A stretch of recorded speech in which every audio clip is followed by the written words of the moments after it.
Okay guys, 2022 Ford Bronco. I'm going to show you how to replace the cabin air filter.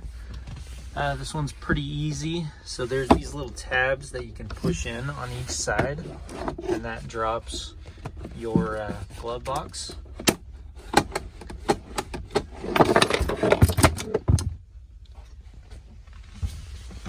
And then ideally,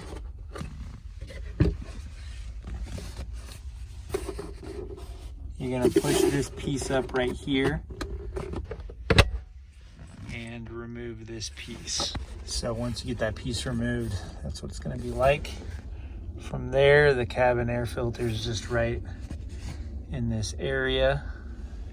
To remove it, be very careful. We're going to push these in. So push those in and pop it out, and then this just piece slides out. And that is the air filter right there. Airflow goes down. Just gonna remove this and replace it if you need to. Clean it out. I will link a cheap, good condition cabin air filter in the description so you can save some money. Amazon, it ships fast and all that stuff. And then we're just gonna put it back in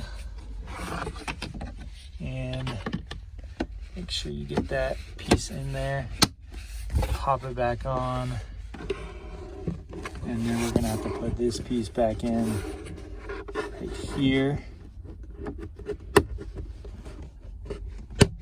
So make sure that pops in place. Put everything back in the glove box, shut it, and you're good to go. Again, this is a 2022 Ford Bronco. Thanks for watching.